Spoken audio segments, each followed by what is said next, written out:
Hello and welcome again to the Solid Sports and Gaming channel. You're watching the Solid Sports video blog, the SSVB episode number 67, the Thursday Night Football edition, and today's date is October 17th, 2018. Thank you for joining me as we will preview Thursday night's football game between the Denver Broncos and the Arizona Cardinals. I'm Troy West, and thank you as always for your support.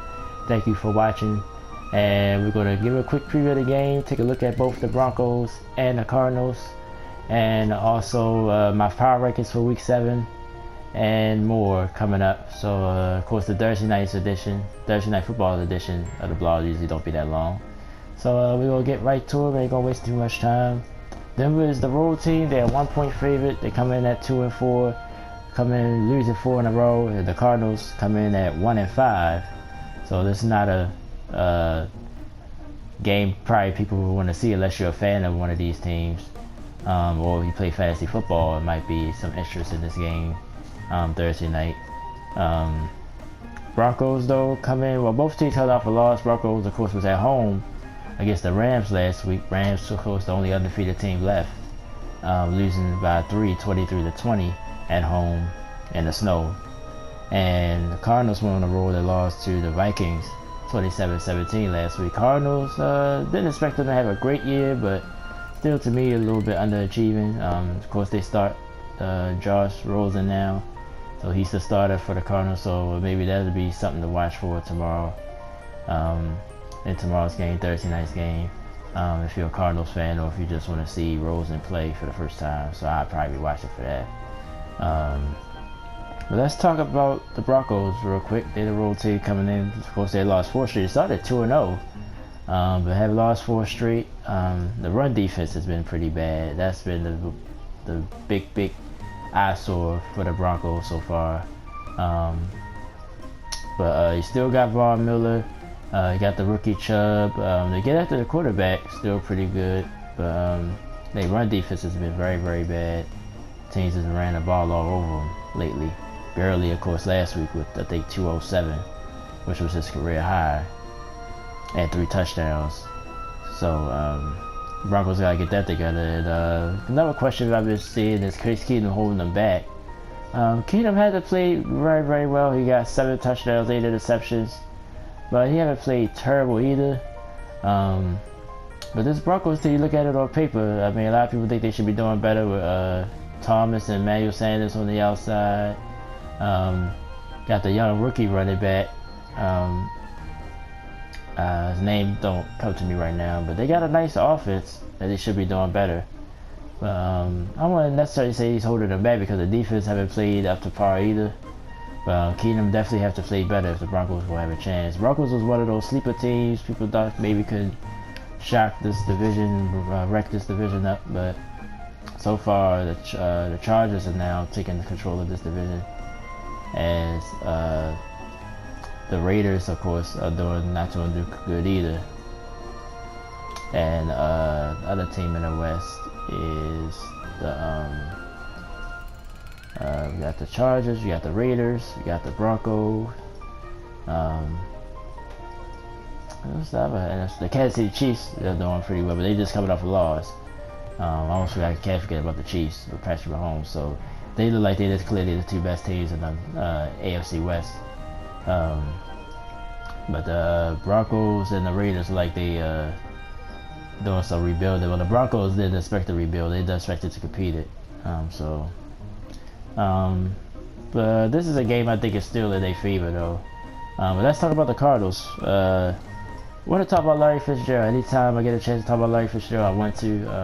Definitely one of the best receivers of all time, considering all the different quarterbacks he's had, especially the last few years after Kurt Warner.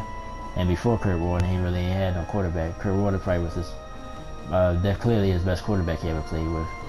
But very good guy as well off the field. I just wanted to talk about him a little bit. Not having a good year statistically wise, but he's a good leader in that locker room. And probably try to keep the Cardinals positive at 1-5. David Johnson been a little bit disappointing to me, but not a lot of talent around. You know, not a good quarterback, so they probably keying on Johnson. He still scored 5 times this year. But not a breakout year that people thought he was going to have. Coming off an injury as well. Maybe he could turn it up and play better down the stretch. And the defense too. The Arizona defense was supposed to be something a staple here. Chandler Jones and Patrick Peterson. I haven't heard much about them this year. The defense haven't played well at all this year either. That was something that was supposed to be, at least you knew going in, that would be sort of steady, but it hasn't been either. They allowed a lot of points and yards so far in their first 6 games. But overall, like I said, I think Denver just has the better team. Of course, the road teams on Thursday night does do it well. Last week with the Eagles, when it was the first road team that went on Thursday night. I think that's trying to continue. I think the Broncos will win tomorrow night. I got a score of 24-17. I think Keenum will probably hit some good throws. That's another thing. He's been missing a lot of throws as well this year so far. I think he hits 1 or 2 of those.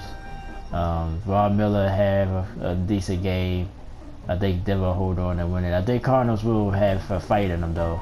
I think they'll make this game competitive. I think Denver will wind up winning 24-17. That's my prediction for Thursday night. So definitely, like I said, there's reasons to watch tomorrow night. Both teams' records ain't good, but it's definitely a reason to watch. Or if you got fantasy players involved. And I don't think I do. I don't have no Cardinals for sure. I got Emmanuel. I think I'm in process of dropping Emmanuel Sanders for another receiver, but I think that's the only Denver player that I have or potentially could have. But I'm not playing them tomorrow night either way. So I won't have to worry about fantasy till Sunday. Alright, so that's a quick preview of that game. Let's check out my power rankings for week 7. Start from 5 and work our way up to 1. To me, probably since week 1 or week 2, I feel real good about these 5 teams. I won't have no ties or anything. It's straight 5 teams for the rankings this week. Let's start with number 5, the San Diego Chargers. They're quietly moving up the board. I think they started 0-2, I want to say, but they won 4 straight. They're now 4-2. Even though they're the Browns, so I want to say it's impressive, but still going on the road. A lot of people pretty much thought that was going to be a trap game for them because of the time zone and everything like that, and it was cold in Cleveland and everything else. But they went up there and they handled their business, dominated the Browns, so that was impressive to me. They make my top 5. A lot of other 4-2 teams you can put here. Ravens, I was still disappointed that they lost to the Bengals. So but they got a big game this week against the Saints, so maybe they can push their way up. The Bengals, to me, excuse my language, they peed me off. They're not in it either. Dolphins, like I said, still don't believe in them, even though they a big win against the Bears, but they was at home. It's still a win, but I still don't, I didn't put them in there. There's probably a couple of other 4-2 teams, but the Chargers to me stands out of those teams that they probably, any of those teams probably could be in, and they got games to prove it, so we'll see. Number 4, New England Patriots. They back in the top 5 again. Just an impressive win against the Chiefs. Chiefs was the number 2 team on my rankings, so I had to at least give Patriots some consideration. And they look like the old Patriots again. They're getting healthy. They get Element back. So I think they about to make that run again. And of course you got Tom Brady. So defense still is an issue, just like with Kansas City as well. But I think when you got Brady, you're gonna have a chance. And I think Patriots got, even though it's a 43-40 game, they got enough stops, and that was the difference in the game. So Patriots coming in at number 4. Number 3, the Chiefs. They only dropped 1 spot. I had them at 2. They dropped to 3. Still impressed. I was still impressed with them as well. I mean, of course, the defense, you already know what you're getting out the defense. But going into Foxborough, they was down early, 24-6. Looked out of it. They actually came back and took the lead in this game. So they fought back. Like I said, got to get that defense tightened up. But Patrick Mahomes, like I said, he's the real deal. All these guys, Hunt, Tyreek Hill, Travis Kelce, those guys are just elite skill players. So the Chiefs is going to be there at the end. So they only dropped one spot to number 3. Number 2, the New Orleans Saints. They actually benefit from a bye week. They 4-1. I just believe in to say the defense starting to look like it's back to like it was last year, the last couple of weeks. Big game against the Ravens this week. This to be a telltale game for both teams. Probably whoever win that game probably will be definitely in my top 5 still. If the Saints win it, they'll definitely stay where they are. Ravens win it, they'll definitely crack that top 5 next week. But it's going to be cold here. I live in Baltimore, so it's going to be chilly this Sunday. You know, the Saints play in the Dome, plus New Orleans is not really a cold weather city like that. So we'll see how the Saints respond. They get Mark Ingram back, so maybe he'll be a game where he can show his talent. But the Ravens defense, and that's why it was hard for me to keep them out. The Ravens defense, they haven't allowed the second half touchdown all year, which is impressive. But anyway, that's a big game this week, and we'll talk more about that Saturday on the blog. But Saints benefited from not playing, so they move up to number 2. And number 1, no question about it, been number 1 for the last 3 weeks. I think, let me see, let's count it down. They was number 1 last week, the Los Angeles Rams. Okay, week 6, they was number 1, so that's 2, 3. Let's see. Just want to go back. I know they wasn't number 1 the whole time, so 4 weeks in a row. 5, okay, so they was all the way back up to week, I want to say this is week 3, so for the last 5 weeks, okay, this was the beginning of the season, right? So the Eagles, Rams, the Rams was always, they was 3rd, so yeah, they've been number 1 ever since week 2, so and I think they will continue to be number 1. Impressive win, going up in Denver, winning that game. And a lot of people was questioning them too. It was cold and all that other stuff. But Gurley, they ate the ball to Todd Gurley, did the right thing, ran the ball down the Broncos' throat, was able to hold on to a 3-point victory. I believe I think they do play this week. I don't know exactly who they play, though, to be honest with you. But they number 1. Until they lose, they're going to be number 1. Best team in football. If you want to nitpick, the defense could be a little bit better. You know, they had some holes here and there. But other than that, the Rams has been steady. They're the only undefeated team left. They deserve to be number 1, so there's no question about it. Alright, so let's recap. Number 5, the LA Chargers. Oh boy. The New England Patriots. Number 3, the Kansas City Chiefs. Number 2, New Orleans Saints. And at number 1 for the 5th straight week, the Los Angeles Rams.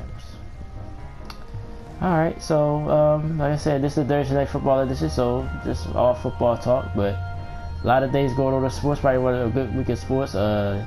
We talk Saturday baseball playoffs. NLCS is tied at 2 games apiece, with the Dodgers winning in dramatic fashion last night. That series could be just about over by the time Saturday, so we'll see. And Boston and Houston, big game tonight. Game 4, with Boston leading 2-1 with an impressive win last night for the Red Sox.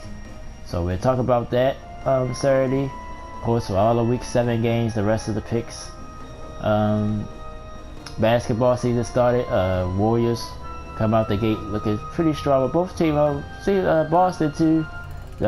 Both teams didn't shoot well, but still look impressive. You just can see what they capable of. Because even though both teams didn't shoot well, they both still scored over 100 points. Boston and the Warriors could be a collision course. Of course, that's who I picked to make the finals. They both look good to me. I wasn't worried at all. Boston's so deep. Kyrie went, 2 for 11?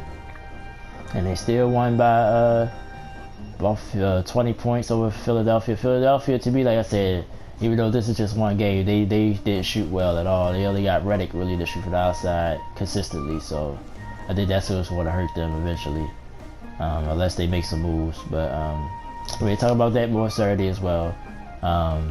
And more college football. A lot of big upsets last week. So join me Saturday as well. Hopefully it'll be up around the same time. And that'll do it here. Just some final thoughts real quick. Sorry, like I said, I keep apologizing about my playthroughs. But I'm definitely going to try to do a Spider-Man video today. I've been playing Call of Duty a lot as well. That's been part of my reason why I haven't done any videos. But I'm going to try to get back into the spirit of it. Spider-Man for sure, and Mega Man 11. Definitely got to pick those games back up. Mega Man X, the retro series with that, with the collection, I still do that from time to time. And the Sonic Mania as well. Other than that, nothing new coming out that I'm interested in, or if you had any suggestions, definitely give me some. Soul Calibur 6, I'm afraid to buy it. I didn't like Soul Calibur 5 so bad that I'm afraid to buy 6. So I'm gonna sort of like chill out on that game for a while, and I'm gonna get NBA Live soon as well. And the Madden, that's another game I forgot. I'm not gonna lie to you, I'm not feeling Madden this year. I don't know why.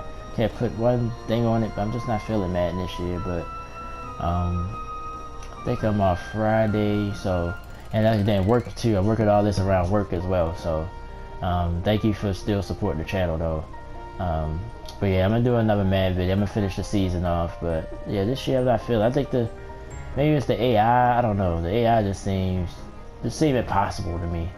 Not saying I'm not the greatest Madden player. Not saying I'm the greatest, but I know I play better than what I've been playing against the computer, man. Like, it's like it's hard to explain, but it's just don't feel right this year. But anyway, that'll do it. Let me go ahead and get out of here. Thank you so much for watching the blog. Thank you for all your support as always on social media as well, Instagram, Facebook. You can look at my bio here on YouTube to get those.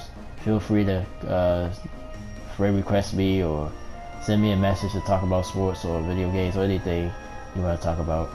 And I'm gonna go ahead and wrap this up. I'm Troy West saying thank you so much for watching. Enjoy the rest of your week. Happy hump day. Today's Wednesday. And enjoy the rest of your week. And I'll talk to you guys Saturday. Thank you so much.